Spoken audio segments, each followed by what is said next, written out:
We are back with Tom's Defender. So this thing is a nice little car, nice and tidy. Bigger wheels, bigger brakes, etc. on it.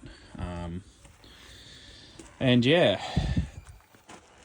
this is the Beamer, the BMW conversion. So, as I was explaining in my first little video when we were driving it, that it honestly hasn't been an enjoyable conversion. Just so many things had to be changed, had to be modified, had to be changed again. Supplied parts didn't fit. So Tom, he's a great customer. I've done some work for him before. Anyway, he supplied the motor, the 6hp, the transfer case adapter, couple other bits and pieces, the upgraded intercooler, parts from them, wiring from them. I think they did the House Talk did the ECU tuning, mapping, fucking whatever. Yeah. Anyway, so we removed the motor. We did whatever. We started putting things together, and that's just when we found that there is just differences along the way. One of the main things that had to be done with this was we had to put this outside steering box on. I don't know why that fucking won't focus. There we go. And that in the UK fits directly on there. So this one obviously had to be cut. That'll all get cleaned up, but different plates put in, etc. There was parts of the body that were in the way. The steering shaft.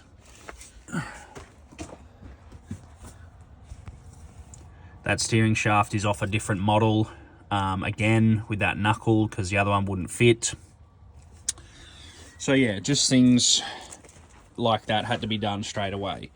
Then we get to put the valve body, all this other stuff.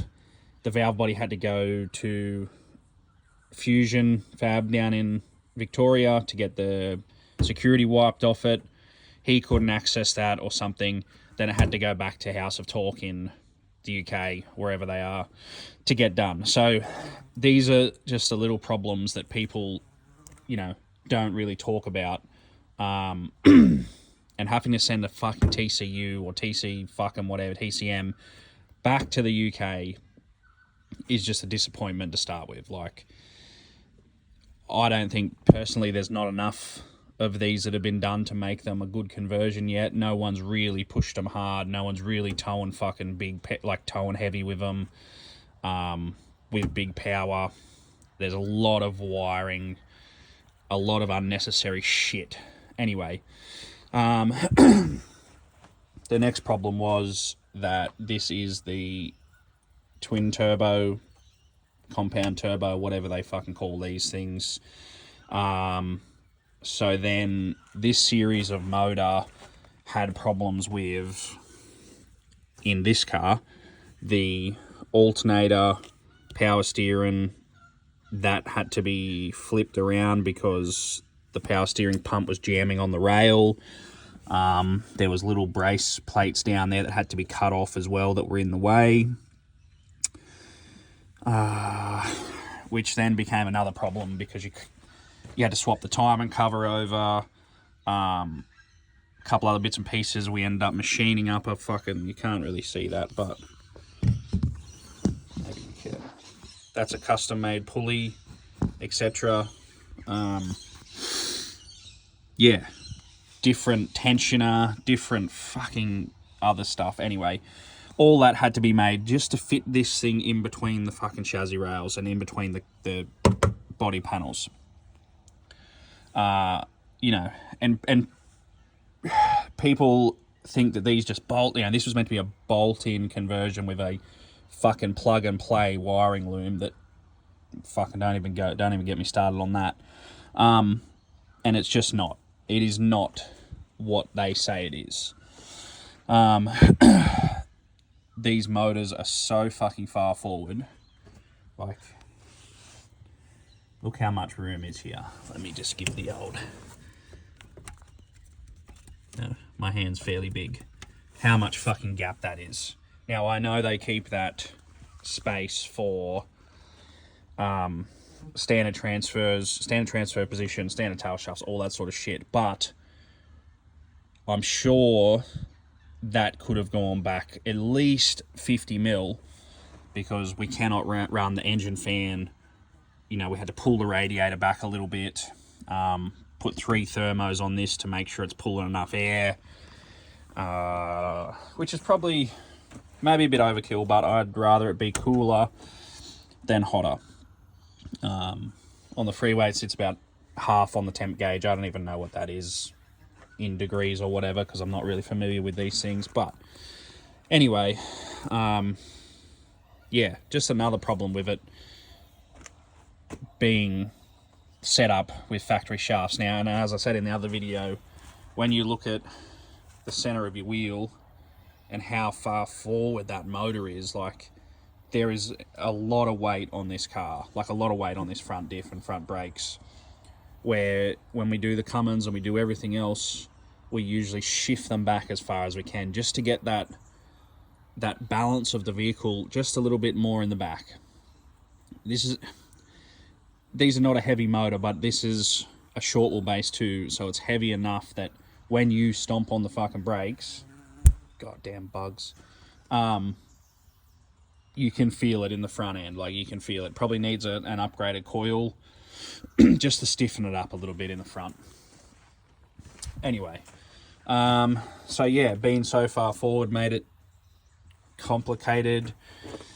This butterfly had to be flipped, turned. We had to make a spacer plate. Obviously pipe work, nothing fucking fits. Everything is custom made.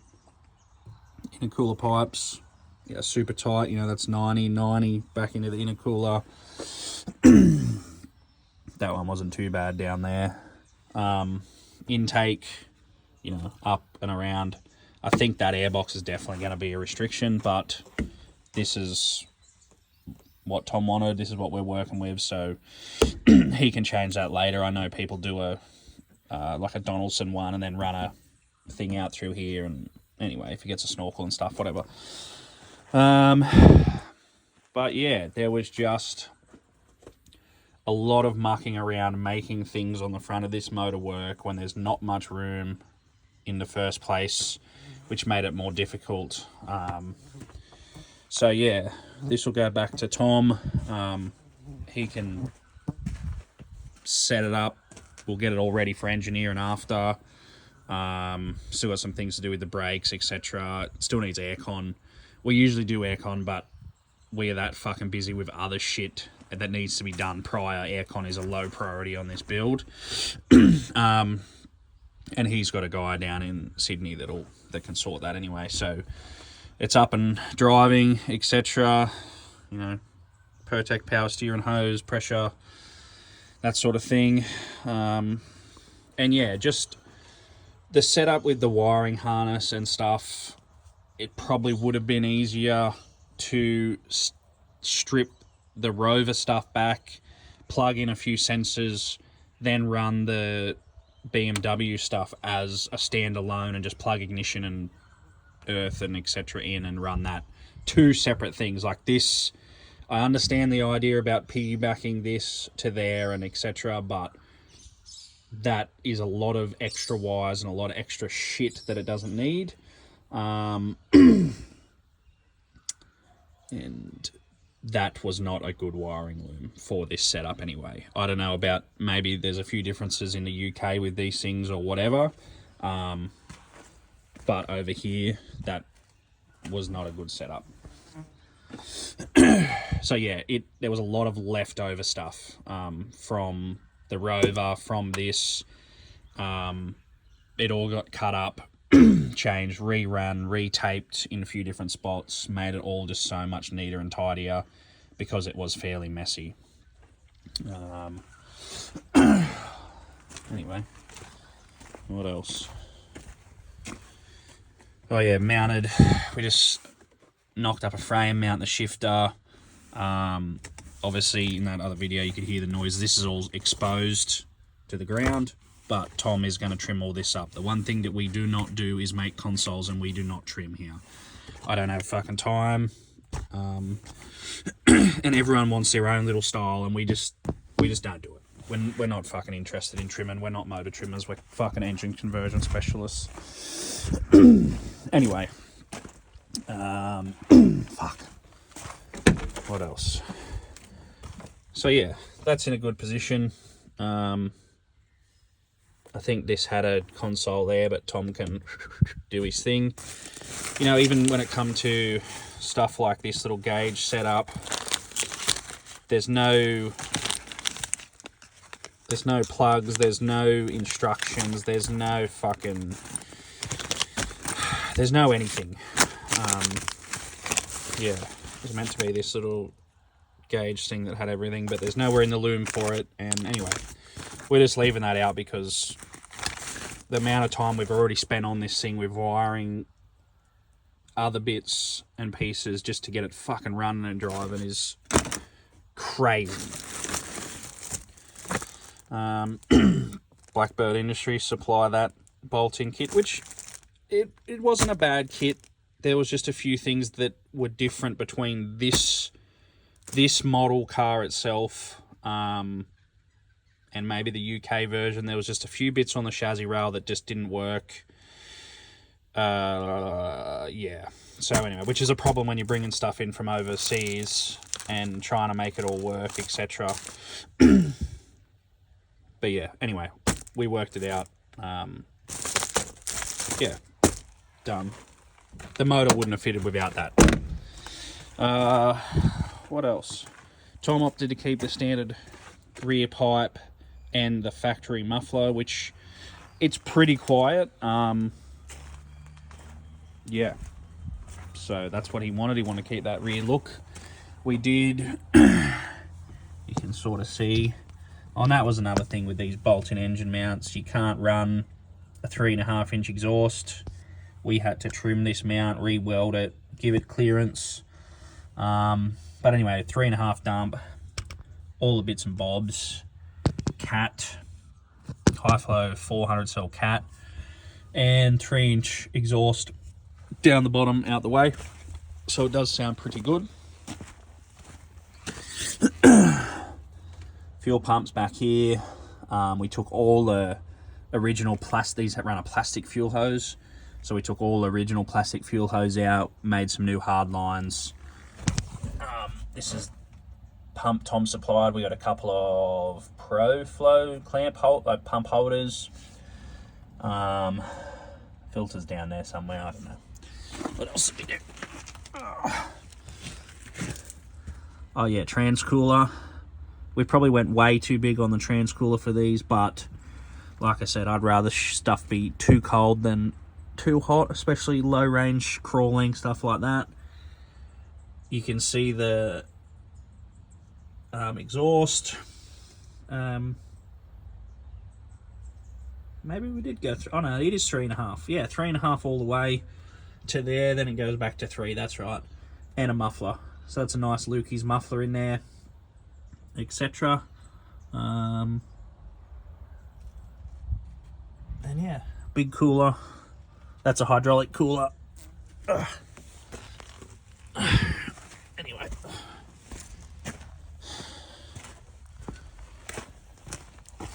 But yeah, standard rear pipe. Oh, and they have like another little tiny muffler there, so it sounds pretty good. Sounds a bit raspy, bit etc., but it's actually not bad. Gives it a little bit of tone. But yeah, you can see that.